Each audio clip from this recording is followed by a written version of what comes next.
ورله شکل نه راوسته خو شکل ورله راولمه په دې وجه راولم چې دې ویډیو کې تاسو دا خپې ورله بندې کړې وې خپو یې کار نه کو اوس دې چې کوم دی تاسو په دې ویډیو کې ګورئ چې دې منډې وایي ځکه دا کمال زمانه دا کمال د الله د کلام. السلام علیکم ورحمت الله وبرکاته. دا د ګل په شان ځوان دی ما ورله شکل نه راوسته خو شکل ورله راولمه په دې وجه راولم چې دې ویډیو کې تاسو ته ښکاري چې دا هلک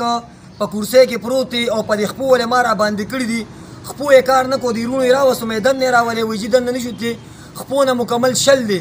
دې بېګا چې کوم دی د بار نه راغلی دی د خپو کار پرېښو تقریبا دا 3-4 میاشتې د دوه شوې چې دې ته به دا مسلې جوړې دي ډاکټران له یې بوتلې دي خو د ده مسله د سحر وه دلته ولې ما عام دم مې ولې شروع کړو مایره کېدی شي بس خپو یې کار پرېښي خو زما د دم سره دې په جړا شو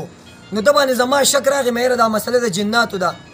چې کله مې پرې حاضري وکړه 2 جنات ورسره دا ورور یې همداسې ولاړ دی بل د تره زوی دی یا ماما زوی دی هم ولاړ دی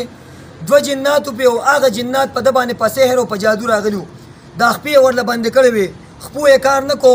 اوس دې چې کوم دی تاسو په دې ویډیو کې ګورئ چې دې منډې وایي راوایي د هغې غټه وجه دا ده چې دا الحمدلله ثم الحمدلله مونږ بار بار دا خبره کوو چې مونږ سره جنات نشته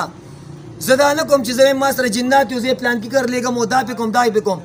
ما سره جنات نشته ما سره د الله کلام دی د الله په کلام کې چې کمزور او کم طاقت دی دا نه ما سره شته نه پیري سره شته او نه ډاکټر او حکیم سره شته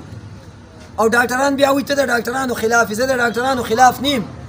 دا کار د ډاکټر نه یو خلک په ډاکټرانو باندې ګرځي او ډاکټر ورته وي بس راولې سهار او ماښام نو الحمدلله دا ورور تاسو په دې ویډیو کې وینئ چې ښه منډې وایي راوایي دا ورور یې ولاړ دی دا نوره مسله به ورته دې په خپله بیان کړي چې څه مسله وه دلته یې څنګه راوستو اوس چې کوم دي دې څنګه دی تاسو دې مې سار دې بېګا راغی د رپورټ نه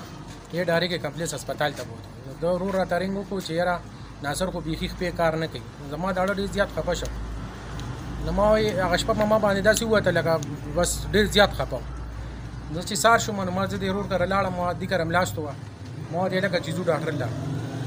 ده ته ما وایي راځه چې بوی ځو کمپلیکس هسپتال ته م بوتو نو هغوی پې بالبینونه په دې خپو باندې راکاږلې وي دا خو خپې کار نه کوي داسې هغسې لګیا دله مې مرایم وکړه او هلته ورته دوایي م چل دا کړه نو ما دته ویې مې ورور ته مې ته راځه چې هغه کس کورونو کې استاد دی هغه ته به یې وښیو نو الله پاک به یې سره ټیک کړي دې راته وایي صحیح ده نو بس موږ راوستو تاسو خو په خپلې ولیده چې یاره دې موږ دلته په اوږه باندې دا که دې نه شو بیخي نه شو راتلی قدم هم نه شو اخیستی نو هغه استاد جي بیا راغی نو موږ ورته استاد جي ته مو وایي استاد جي یاره ستاسو ته مو وایي چې یاره هغه خو دلته استاد جي ته نه شي تللی نو که استاد جي مو دلته راوسته نو ښه به نو هغه استاد جي راغی دلته پې دم بم واچو بس هغې سره الله پاک د خپل کار هم او منډې مو والې نو بس دغه و چې بیخي داسې کړی و چې دې خلکو له څه ورځي چې په دې کې چې یاره یو سړي باندې دومره دغه کم جادوګر او دغه کمې ښځې چې په دې ځوان باندې جادو کړی دی او سحر یې پرې کړی دی او د سحر په ذریعې د خپې بندې کړی وي کلیعام چیلنج درته کوم کلیعام ته زما نه د دې هلک چې کوم دی د دې ښکلي ځوان رانه 1,000 کا تا سره به زور د شیطان وي خو الحمدلله موږ سره زور د الله دی او د شیطان زور د الله په مقابله کې 0 دی او 0 دی دغه کم خلک چې د خلکو کور نه رواني تاسو یې روانوي او زه به یې ولې د الله په کلام باندې انشاءالله جوړوم د الله په ذات درته قسم کوم چې په دې هلک باندې زما دا زړه داسې خوشحاله شو لکه چې زما د خپل ورور او زما د خپل پلار خپې چې کوم نه الله ټیک کړې دا د ګل په شان ځوان دی ښه دا به په ټول پاکستان کې په ډاکټرانو باندې ګرځو دی به نه ټیکېدو نو الله ورته الحمدلله شفا ورکړه وایي الله ستا لاک لاک شکر دی وایي الله ستا شکر دی وایي الله ستا شکر دی ځکه دا کمال زمانه دا کمال د الله د کلام دی صحیح دی انشاءالله کمو خویندو ته کمو وروڼو ته چې د جادو د جناتو څه قسمه مسلې وي نه چاته وعدې کوم او نه چاله دعوې ورکوم دلته به مریض راځي د الله په کلام به ولې علاج کوم او الله به ورته انشاءالله شفا ورکوي